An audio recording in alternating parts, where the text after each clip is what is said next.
I'm Christian Abbott. I'm Nathan Lavender. I'm Sean Abbott, and this is the Red Mist Podcast.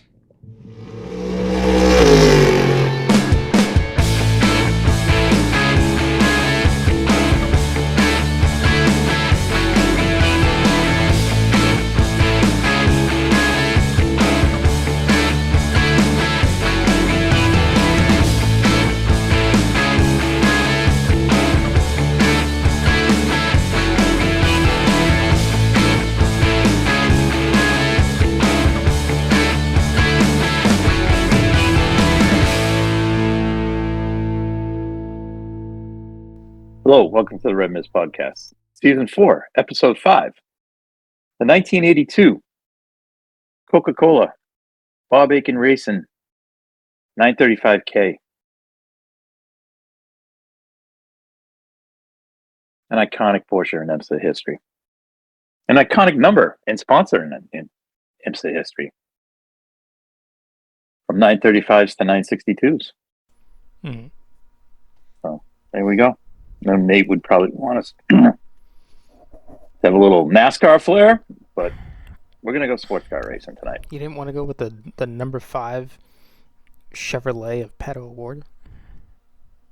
No. I did not.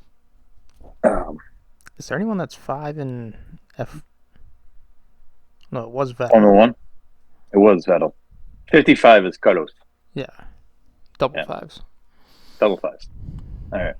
Tonight's episode, we'll talk about the IndyCar race, season opener at St. Petersburg, NASCAR at COTA, and then WEC at Qatar, the LaSalle circuit, 10 hours.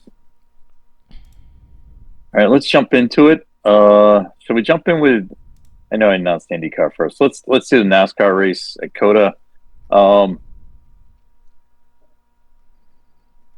Did not like the new track setup. I prefer them on the whole course. I get why they did it, but I'm not a fan of it. Thought there was, I don't know, just didn't add anything for me. I really enjoy that long back straightaway. And I like the fact when they come down the hill that, you know, when they break, you sometimes get the guys with the curb hop and stuff, you know? So. Yeah, I mean, I don't know. I mean, I felt like we got a new version of the track, like even the day before they went out. Because every track map that they put out, it seemed like a different entry going through there, and then whatever the section was. So, and there was a lot of confusion about what was track limits and what wasn't. Track limits was definitely another story. I mean, I'm not so concerned about 19 and 20.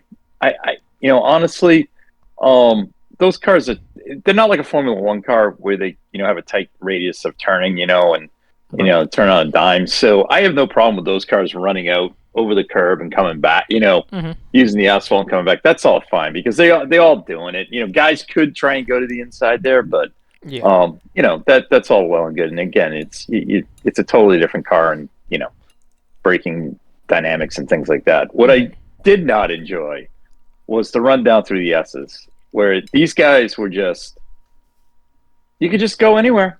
Don't worry about it. I was like, oh, well, why do we have it here? So from that aspect, did not like that. I don't know if it was, in reaction to the track shortening or what, but it didn't seem to be an issue in prior years. Well, and I thought they would put like giant barrels out there too. They put one giant barrel out at the hairpin when they made the cut through, but like I said, I thought it was like stacked all the way through. Oh no! And then no, it wasn't. And then something got lobbied to remove them. Because all I saw was Suarez making a comment of like, well, if you're scared about hitting them, don't hit them.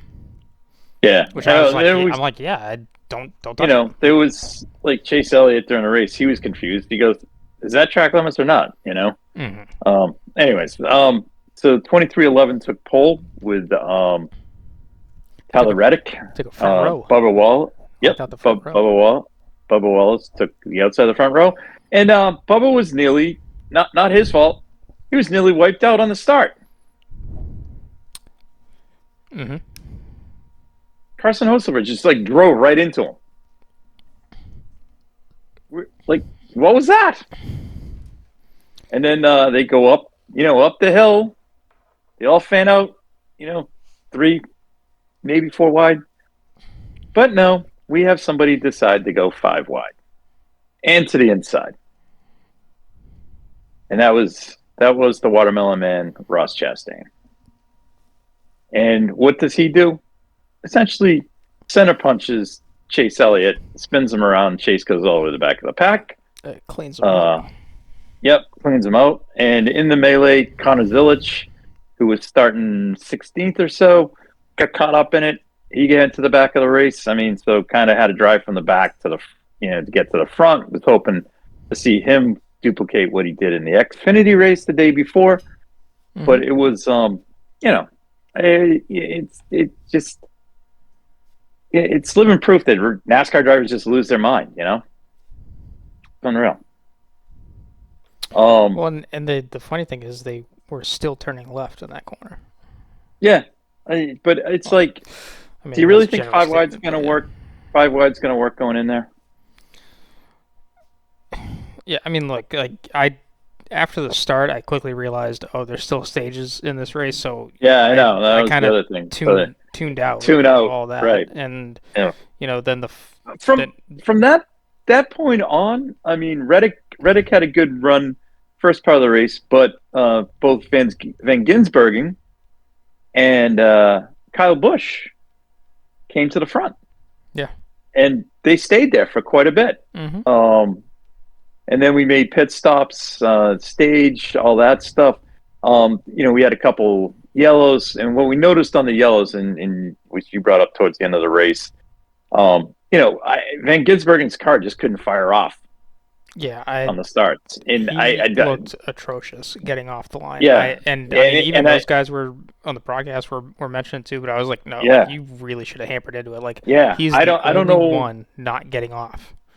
Yeah, so it's something with the car setup and the tires, so they couldn't turn the tires on. So or maybe he just wasn't watching. Like, I really don't know. No, I think he was. It just he just said it. He post race he just said the car just didn't go. Okay. All right. So they gotta work on that. Yeah. Fair enough. Yeah, and then it's a shame because that easily ruined his race. It did. It did. I don't know if because Reddick and Bell were quick all day, so I mean, they definitely would have given SVG a good run for his money. Yeah. I mean, Bell did a great job coming through the field. Kyle just ran out of car. Yeah, he ran out of car. I mean, he had great pace, but just it wasn't going to be there at the end. It just the strategy mid race, just whatever it did. Yeah. So, kind of caused them some issues. So it's unfortunate for him. Great race though. Mm-hmm. Kyle ended up getting the top 5. Yeah. Christopher Bell won. William Byron came through the field with another great run. Tyler Reddick again fought back to 3rd. Chase Elliott went to the back to 4th. Yeah, and interesting note from Elliott. There was a heck of a drive after being wiped out on lap 1. But I didn't catch it, but someone on the broadcast did that. He under the last caution, he pit for a fresh set of tires and just moved his way forward. I was like, that was a great call for them to come back there. On the last caution restart, I mean, SVG dropped. He dropped to 16th and recovered to 6th. So good for him. Chris Buescher and Noah Gragson probably had I would say the drive of the day. Yeah, up out of nowhere. Alex Bowman. Yep, Bowman. So he did good, and then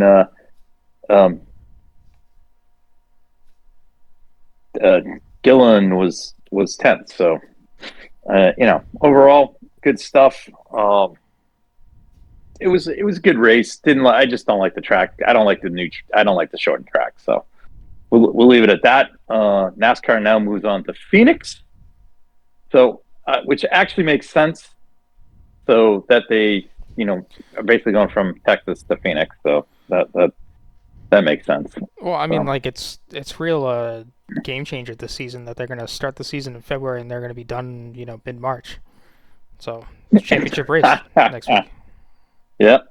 So So, anyways, so there we go. who's the championship for? I haven't heard any promoting about I that at don't know. all. Don't worry about it. All We'll right. get Yeah. there. Yeah. I All mean, right. I won't be watching anyway. So All right. I Let's got my move on to work course in. IndyCar in St. Petersburg for the season opener. Mm-hmm. Um, I'd like to say, and this is, I'm not taking a swipe at Will Hinch and Townsend, but if I have to hear that this is a new era of IndyCar, I'm going to scream. Okay, it is not a new era of IndyCar racing. The only thing that's new is that we no longer have NBC and Peacock. We now have Fox, and we have some new announcers. Okay, so let's leave it at that. Secondly, um, let's differentiate ourselves from NASCAR, and let's not have the goofy cartoon characters. Okay, I can't stand them. Yeah, yeah. I know Fox likes to use it for all their sports, but Yeah. it's ridiculous. However, I will say this: if you were fortunate enough to see the Fox World feed, you actually just get driver headshots, which I would much prefer. So, anyways, that's good. And here's the thing. Here's the other thing. They need just kind of swinging back to the NASCAR race. The Fox NASCAR announcers better start embracing their new colleagues in IndyCar because we in both races there was the lap one crash. All right. We'll get to that in IndyCar, but a couple cars got wrecked, couldn't go on. I had to listen to Mike Joy go, well, unlike IndyCar, our cars can turn around and go. When Chase got dumped by yeah, I mean, like I Chastain. get his point about not having an onboard starter, but like no, it wasn't that they were onboard starters, that the cars physically don't break. The three cars that were wrecked at the IndyCar race, it wasn't because of the onboard starter. They suffered severe damage. So they weren't going anywhere. They're built like tanks. So, but they better embrace themselves because I will say this: the IndyCar guys, Will in particular, was nothing but positive about the NASCAR show coming up. So, I don't know. Anyways, I mean, some of it probably is hard because like you could state the results and everything, but like you also know that some people might not have watched it either. So anyways, I was just saying, let's not take petty swipes, okay? Yeah. All right. First, overall, we kind of noted some things with the broadcast. Hopefully, those things will get worked out. There was stuff that wasn't. Like some of the graphics didn't load properly. There was a lot of information missing. The push to pass information didn't come up, which NBC had, which would have been helpful in the last third of the race. Unfortunately, by the time it got to that point of the race, I think both Hinch and Townsend both realized it and did a great job of trying to work it in. Mm-hmm. So, but there was no graphic for it, and there should have been. The Halo graphics data was, I thought, very helpful. Perhaps they could put the push to pass up there somewhere. Yeah, that would be helpful. I definitely think there was a lot going on there. Not that they don't have to use space. Helpful. I don't know. Maybe it's just the F1 graphic where I kind of stopped watching what's going on there because I'd much. There's a point of more. I think a more seasoned race fan is probably going to ignore that more, as opposed to somebody that's newish. Well, but even they're probably going to like that. Even me being a seasoned fan at this point, I found it kind of overwhelming because I'm like, what am I even looking at? Because there was a few numbers that were just that weren't at making least there, sense and yeah, in their placement. at least there was stuff there. Unlike the pylon not updating right. I was not a fan, like you said, of the over enlarged top five. I found that distracting. Yeah, no, just Because I just was like I was trying to figure out who was where. They did not scroll through the field quite a bit, no. which was a little rough. So that was tough. From a broadcast announce perspective, Hinch and T-Bell, it was seamless in the booth. Will did a good job. He was a little, hyper about things, but I think that's more of his excitement about calling the races. I thought both Kevin Lee and Jack Harvey did a great job. I'm not the biggest Jamie Little fan, so I'm really looking forward to when Georgia Henneberry gets back because she's really good. It was every time with Jamie Little, it was just like a Fox commercial. Well, in fairness, I don't really think I'll be watching any pre-race show. Like if they advertise the race, I wasn't talking the pre-race show. I was talking actually during the pit stops. Oh, I guess don't really care. The pre-race show I don't care about. No, I don't either. But I guess I just forget how American advertising goes, where it's like, hey, the race is on at 2:00. Actually starts at 2:30. That's pissing me off because I'm like, and then they do 5 minutes, 5 minutes, 3 minutes ads, 5 minutes, 3 minutes, and there you go. I was, some of that stuff I was kind of like enough.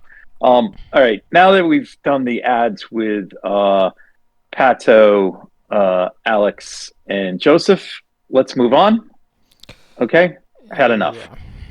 All right, let's move on. Let's get 3 more for the next race. Okay. Well, and it was really the other thing. And too, it was really tough to have those be your top 3 and Pato. They didn't make they didn't there. Yeah.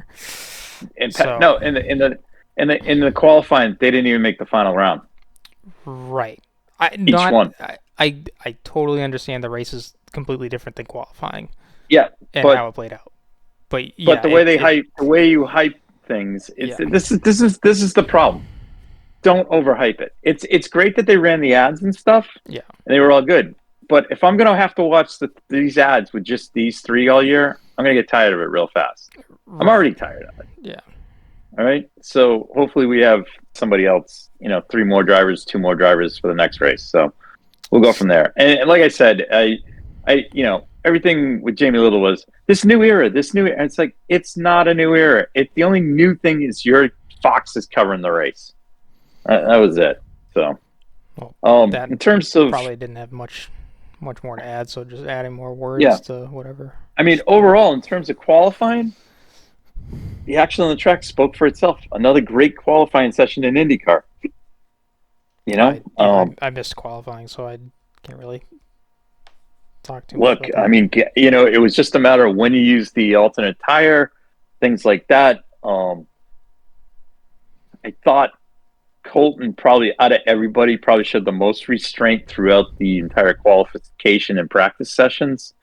And it paid off. He qualified P2. He got pipped for pole by McLaughlin on a great lap. Mm-hmm. Felix Rosenquist. The Shank guys went 3-4, so congratulations to them. Christian Lundgaard was the high qualifying McLaren guy. And Scott Dixon, and then we had Scott Dixon, Marcus Ericsson, Alex Palou, and Kyle Kirkwood. And Newgarden was 10th. Mm-hmm. After, not quite sure what happened to Pato. Just, I don't know. Not a good session.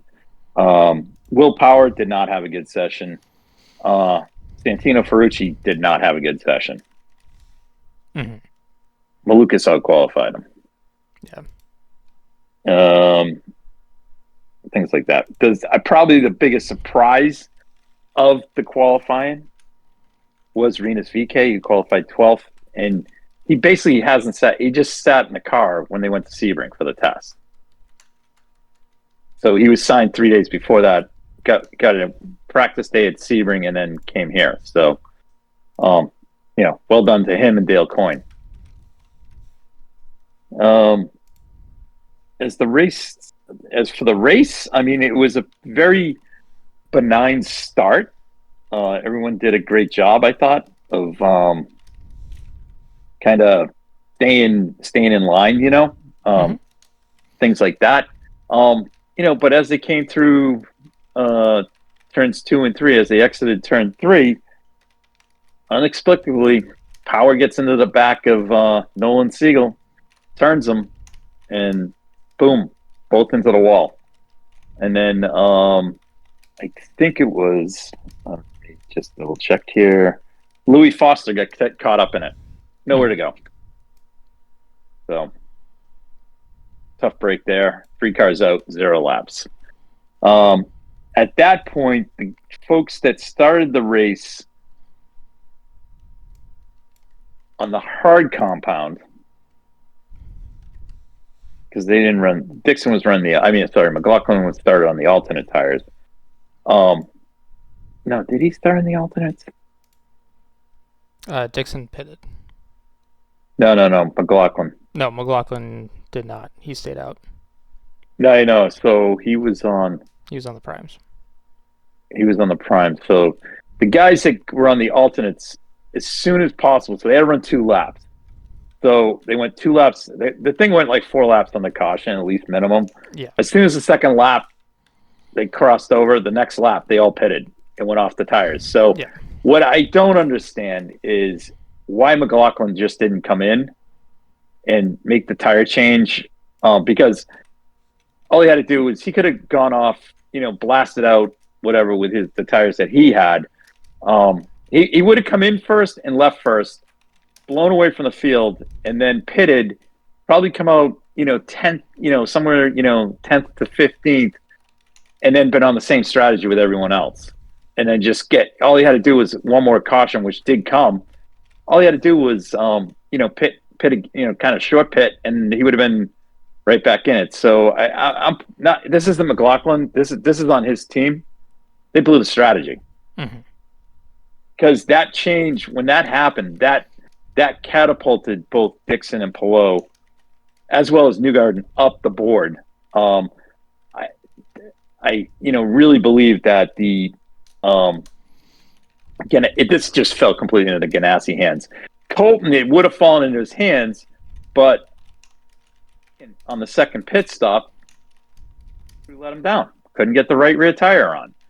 Because they couldn't get the right rear tire on, the fueler couldn't engage. When he engaged, he only could fill for X, because they had to go, and they had to come back in and refill. So, that wasn't on Colton. That was on the crew. Yeah. Simply there. McLaughlin played catch up the rest of the race, but he was playing catch up, but he just didn't get the breaks with the cautions. Every time it happened, it was Palou and Dixon, and Dixon was positioned to win the race, and then Palou his team made the great call to make an undercut and worked out well. And from that point on, they were on, and Dixon fell back behind Newgarden. I'm sorry, not Newgarden. Who did he fall behind? He was behind. He was 2 down, and he fought his way through. And then Newgarden was in second. He was back quite a bit. They ran into some. They ran into some of the back markers. Stingray Robb, who was not a lap down, who was just fast enough to stay ahead of everybody. He's trying to stay on I think he was really kind of hoping for a yellow flag to kind of pull all the way around. But once Palou got him, he went a lap down, and he acquiesced to the rest of the field as he should have. I did not have a problem with that. That's just, it's just tough luck for Palou, but that's what happens, and his lead got eaten into. I think Newgarden used the car up a lot more in that situation, and it ultimately turned into, Dixon getting past them, and then he ended up with a Ganassi 1-2. So Newgarden ran out of fuel but crossed the line third. McLaughlin rallied to fourth. Kyle Kirkwood rallied to fifth. Marcus Ericsson sixth. So in that sense, I think the Andretti guys kind of redeemed themselves outside of the issue they had with Colton. Mm-hmm. Felix was the top Schenk car. Christian Lundgaard, top McLaren. And then two good finishes here. Rinus VK, top 10 for Dale Coyne, and then at ninth, and then Alexander Rossi on debut for Ed Carpenter Racing for 10th. Pato rallied to 11th. It was a very quiet 11th. It was a quiet 11th. And I'll only say that because I know I mentioned during the race to you that I was like, man, he's been like pretty just nowhere. Yeah. But then you look down the roster and he's actually climbing his way up. And that was on him. That was him. Oh no, yes. Which bad qualifying. I get it. But it wasn't his team. So, but the for advertising a driver as much as Fox did, they just really didn't cut to him at all during the race. And I was like, all right, well, no updates from his drive from the back to the front kind of deal, and because you know he's a car out of sorts, so like he should be making his way up. Right. Yeah. All right. So overall, few things that Fox could do to make their broadcast better. We've kind of noted. Hopefully, we'll see some improvement there. I was super impressed with both Kevin Lee and Jack Harvey. I thought they did a great job. Like I said, Hinch and Bell. It was nice having them in the booth. And we'll he's not doing anything wrong. He just needs to get comfortable. So yeah, I guess my only comment about Jack and the Harvey in the pits is maybe just I know it was the first race, but a little bit more enthusiasm to. Oh no! I actually kind of like that. Oh, what? Just the dejected feel of like you're a driver and not racing kind of like that. I mean, that's what it is. Like it stinks for him. But guys, but man, the thing was, he was actually able to get interviews with people I think that were willing to talk to him. Oh no, I know. Like the stuff, the information he provided was fine, but like it was the delivery was just like. Oh, you want to look? Oh, I kind of like the dry approach. No. I'm okay with it dry, but like. It just seemed like he didn't want to be there, and I was like, dude, like. Oh well, I will say this because I did watch the Indy NXT race. Mm-hmm. Me and Kevin Lee called it, mm-hmm. and Jack Harvey was doing the color. Okay. And they were actually really good at that. All right, but maybe I should watch that. I think, but I mean, overall, I thought it was good. I thought he stayed within himself, so okay. They'll probably develop as the season goes. I thought it was pretty cool. They're not going to be like if it was Kevin Lee and Jan Beekes, it's a totally different thing. No, and honestly, I get it. And honestly, it's first race. I was, I honestly was hoping, like, I was surprised it was Jack Harvey. I was really kind of hoping Dylan Welch was going to be back. I like him, mm-hmm. But I mean, like, if it was Kevin Lee and Jan Beekes, I mean, yeah, that's like they play by play it, which is awesome. Mm-hmm. And things like that. So, but I think Jack will get there. First race, just quick note on the Indy NXT race. Dennis Hauger took the win. Dennis, I really like this guy. Yeah, I followed him Formula 3, Formula 2, or what is it, F2? What GP3? What do they call it? F2, F3? What is it now? Underneath used to be Formula 3000. Yeah. Anyways, underneath used to be GP3 and GP2. Yes, no, the GP2 and GP3 are now F2 and F3. F2 and F3. Anyways, yeah. I this kid is good. And he's an assassin out there, and he did awesome. So, can't wait to see. I think he's the guy to beat right now. So, mm-hmm. He was really mature. He just drove away, didn't put a wheel wrong all weekend. So, good on him. So looking forward to the next. Their next race actually is Birmingham. Yes, Bama. Barber. Bama. Well, yeah, Bama's right. Barber. Will you be reporting live from there? I am very. No. Their next race is not Barber. No. The Indy XT race is Barber. Sorry, my bad. If I can make it work that weekend, I'm thinking of going to Barber. The next race is Thermal. Wow, their next race is Barber for NXT. Yeah, that's 2 months. Like 2 months, yeah. Oh, that's because they got Thermal's the next race, and then it's Barber, right? Yeah. Well, no. They got a Long. No, it's not Long Beach. It is Long Beach. In April. Oh, is it? Yeah. Oh, the Indian XT's not there. Nope. Oh, is that because IMSA's there? Probably. And SRO's there. Yeah. Wow, they don't have any XT there. That's the thing. Like that's too bad. They should really, yeah. I know. They should take the drift cars out and put so you have the super trucks. Yeah, I know. Super trucks, IMSA, SRO, and then NXT. So, anyways, the Barber weekend. If I can make that work, I was trying to scope out all the events because based on the on track schedule, I might just go up for Saturday and then just skip out on the race on Sunday because it didn't seem like there was a whole lot going on Sunday. Yeah. Outside, if there's an NXT race, that's about it. Yeah. Yeah. That's the one thing with an IndyCar weekend. The best one to go to is seriously Long Beach.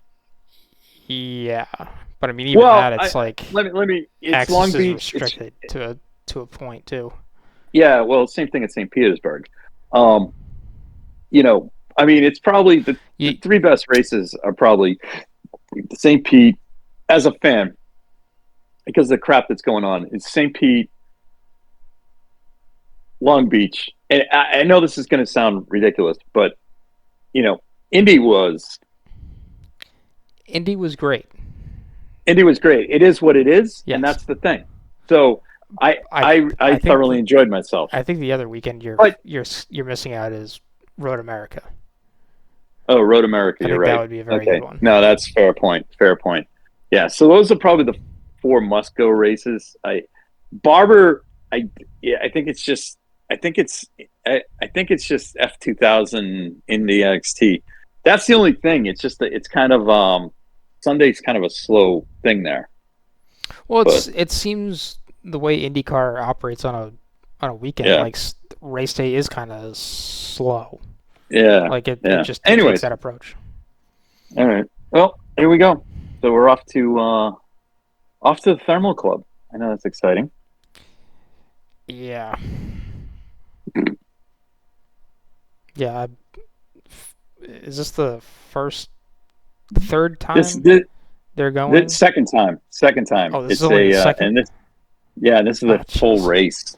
No, I know it's the first race. Yeah. There's no gimmick here. Okay.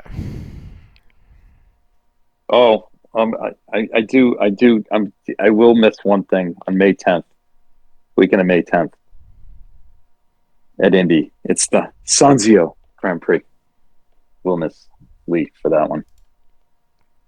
Oh, I mean, right now, the IndyCar season's almost over at this point.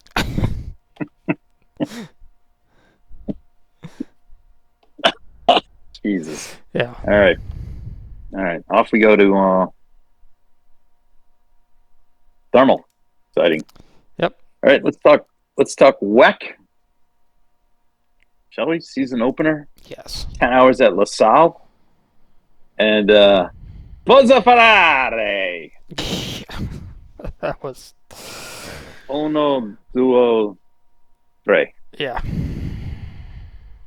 But the cool thing was the customer car finished second. Yes, and was leading to a certain point. Leading to a certain extent. Yeah. I will say this: it doesn't matter who. Team Cadillac, regardless of whether it was Chip Ganassi or now it's Hertz Team Jota, get it together. Holy hell! Yeah. I don't know. I wonder if it's in WEC. I really wonder if it's the drivers. Anyways, I'm not gonna. Well, I mean, like Anyways, you can't say just that because like isn't it a different set of them now in there? yeah, no, it's well, three-quarter. It's yes and no. Some are, some aren't. But anyways, Okay. it's the same. Knucklehead things. I Yeah. mean, out of all people, Jensen Button to brake check somebody was like the dumbest thing I ever saw. It's like, what are you doing? Yeah. I did see a good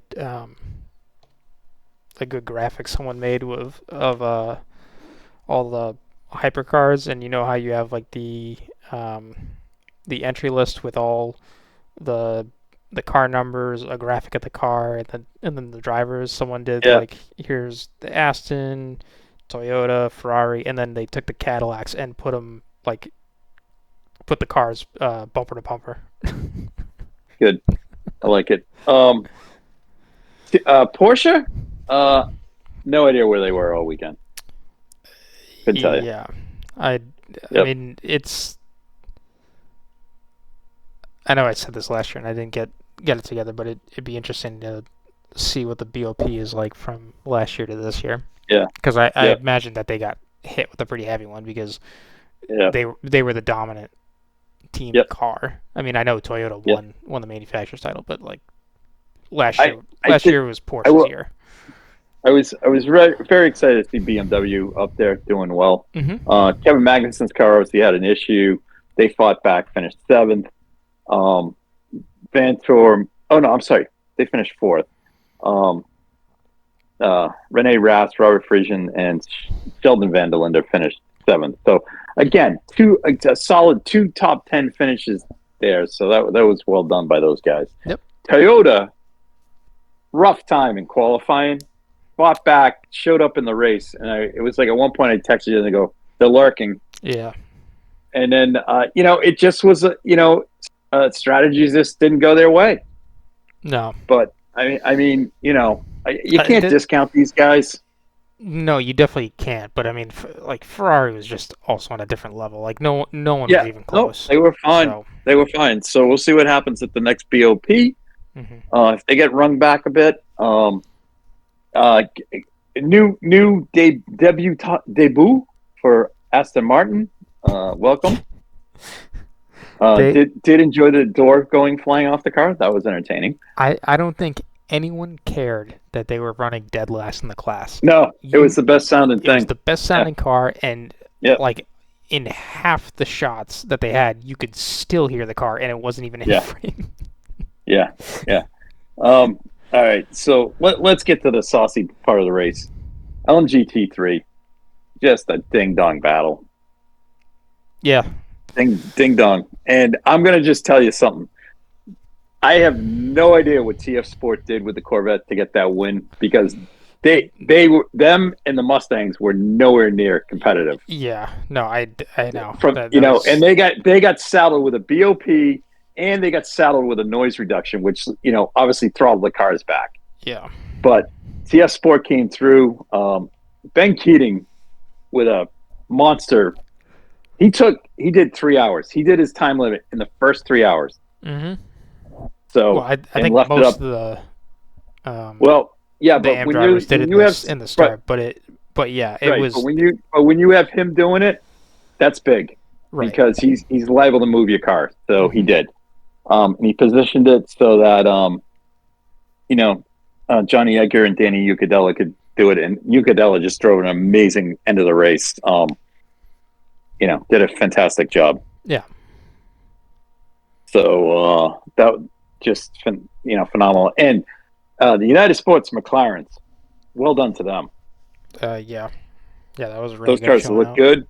Those cars look good. They were quick, and they had a great week, great race.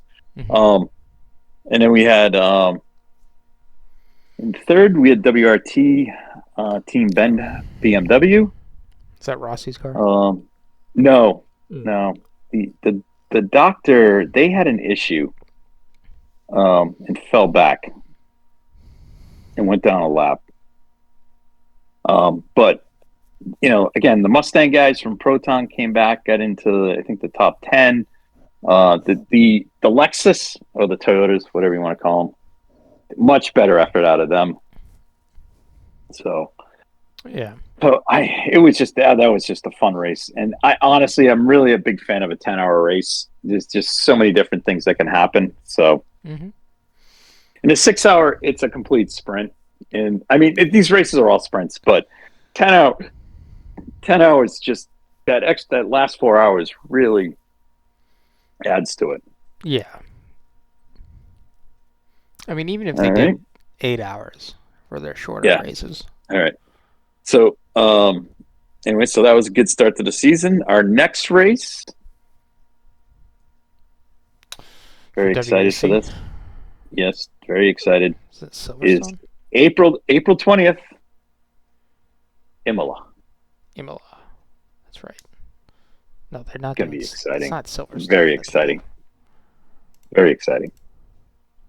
Are they going to? They're not going to Silverstone this year. Not. It was. I kept seeing a graphic for Silverstone being an opening round race. It's Imola, and then is that for the European Le Mans series? Imola, possibly. Yeah. No, Silverstone. Yeah. The ELMS goes there, but WEC hasn't gone there for a couple. So we got Imola on the 20th, and then Spa May 10th, and then it's off to the great race. Very exciting. Very exciting. All right. Moving on. Speaking of the great race, we had our had the entry list opened up, and welcome to Le Mans Wayne Taylor Racing.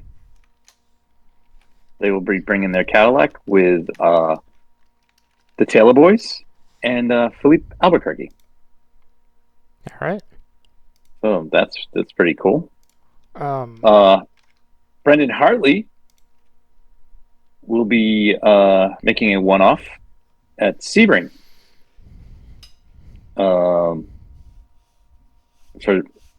Wayne Taylor Racing. Oh, that'll be good. Yeah.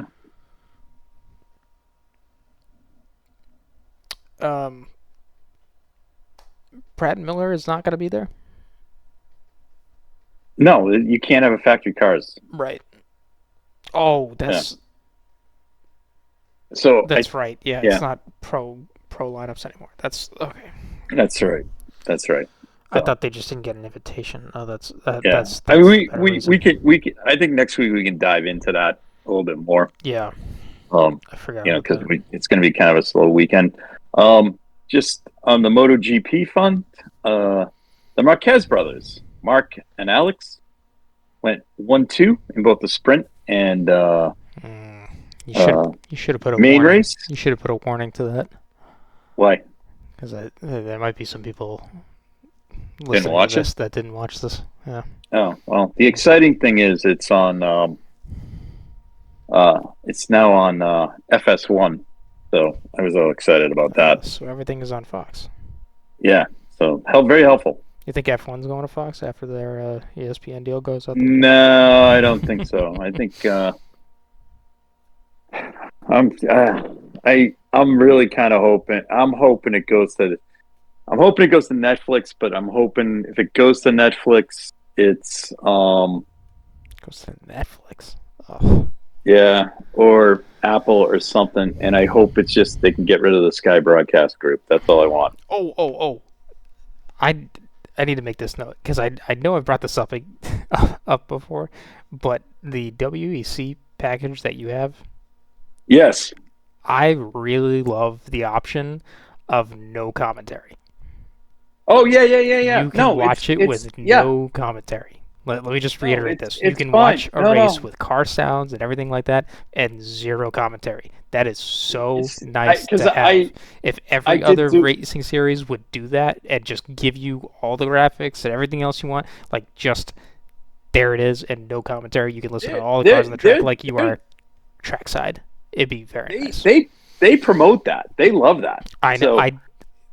Who So it doesn't was want kind to of listen cool. to the Aston Martin Valkyrie running for Right. 10 No, hours? no, it I was nice. So yeah, no, it was and good. especially after going when there were moments that the commentators weren't talking a whole lot and it You was know, just kind of the track noise. I'm Immediately, I just was brought right back to a couple weeks ago being at right. Daytona. Like that's So that's the I'm experience you want as a fan. right. So I'm going to go somewhere with this because they're embracing streaming on an app. Okay, what that does is okay. There's a couple races where they geo block you here in the states. So like Le Mans. Lone Star Le Mans, which is the COTA race, and Le Mans. Yeah. Well, if you have a VPN, Yeah. so the package I bought was $50. Okay. My VPN, I think the annual subscription is like $90. But what that gets me throughout the year, the VPN, I embrace completely. So I find it to be very helpful, especially when I watch streaming racing on like YouTube, IMSA racing. I can watch it on their YouTube channel. I don't have to watch it on Peacock. So Or Fox. that's from my perspective. Yeah, I enjoy. I much I like having the Oh, I'd yeah. rather have the IMSA's hard. IMSA radio crew calling it. So I can honestly say for $140, okay. Um, and I between that, the 85 or $89, it's $85 for the F1 package. Um, for $250, okay, I have access to racing. It's over the top. Right, and Okay, if you just put it in like perspective of a ticket for if you a race right, weekend, you know. if you're like like us going to an IMSA race, couple IMSA races, or going to an IndyCar race or something, we're easily going to rack up $250 in tickets. Yeah. Okay, and if you want to go for a little bit more experience thing, you're talking $1,000 for one of those sweet deals at COTA for the WEC race. Just so you're out of the heat and stuff, which I highly recommend. I think it's fantastic because you can walk the track and still come back and feel like a human. So I just when people say this Well, this and this, it's like but even when they just do like stuff. an F1 race day ticket, Yeah, or like F1. Yeah, an F1 weekend's going to cost you $500. minimum. Okay, and all you're getting is a grandstand seat. Right. Yeah. Yeah. That's Okay, that's the thing too about F1. Like, unless you go to Spa and you can walk the track. That's about it. yeah. That's the only track you're going to be able to do it at. So, I for that for me, with it, and for me, it's money well spent. Mm-hmm. So, I 100% the different viewing options that the WEC guys give you, things like that. I also thought that the WEC, I like the sideboards on the WEC cars now, where they tell you how long they've been in the pits. Different. They scroll through different things and stuff. I like it. I like it. I think the font could be better and Right. more simple. I think they were trying to like make it too graphic-y, like just Too graphic-y, but just you know what? keep it. Maybe they'll find out it is. So we'll Yeah, see. because I mean, like even what were they doing like a battery recharge thing on the side? Yeah, the battery. Yeah, the battery regen and all Yeah, I that. mean So rather I than thought it was. like they made the boards like it seems like a higher resolution that they tried to do it Yeah, with, and I just don't yeah, think that really comes across the screen all that well. yeah. And even as a fan too, like it's hard to pick out a board moving at 200 miles an hour. Like Yeah, I know, but when the so. car was actually static in the pits, it was No, kind of cool. I know, I know. So, anyways, um, so that was all exciting. Just real quick, just going through. I just not. Oh, just overall, the IndyCar was up 500,000 viewers Mm-hmm. for the race day, so that was good to see. Um, really nothing else. I got one thing. MX5's We raced at St. Pete. Yeah. I didn't watch the first race. Okay. But I did watch the second race, and Mhm. all you got to do is watch the last 7 minutes because they have a caution right before then. Yeah. And the move by Nathan Nicholson on the first lap into turn one was insane. He was in fifth or sixth, I think it was, and by the end of turn two, he was in the lead. Because Jesus. and no one else took each other out. They just were all trying to pass each other, and he just waited, and then cut underneath everyone at turn one and got by.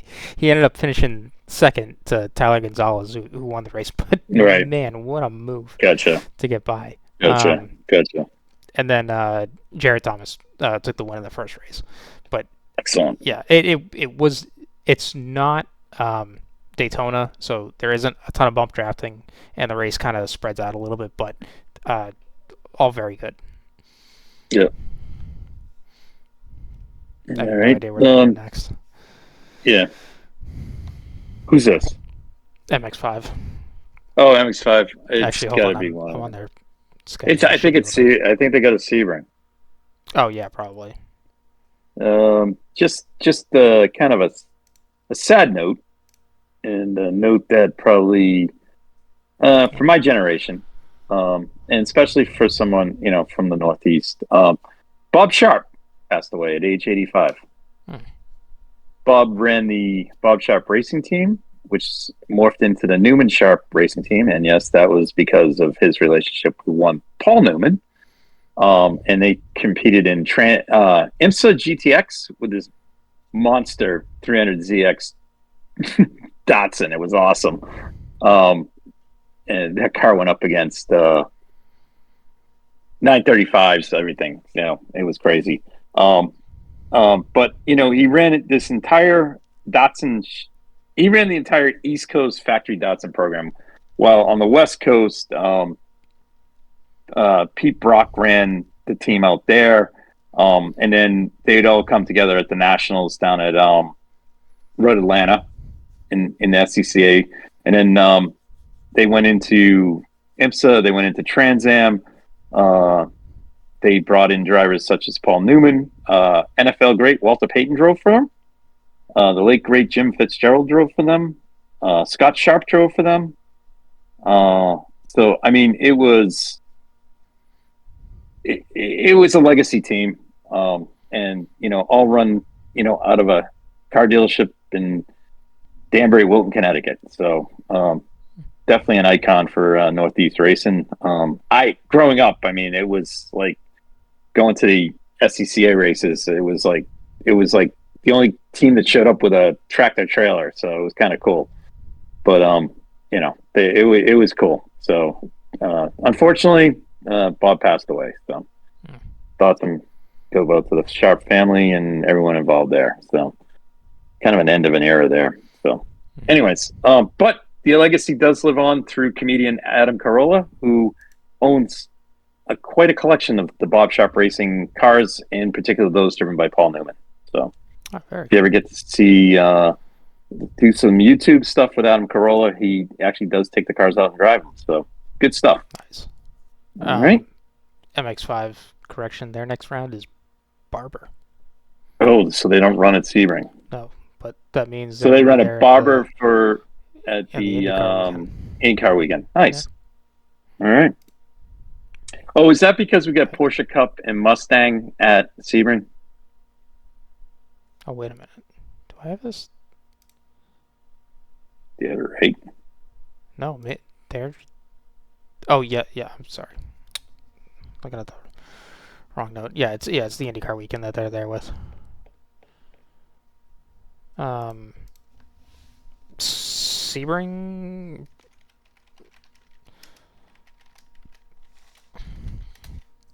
Let's see.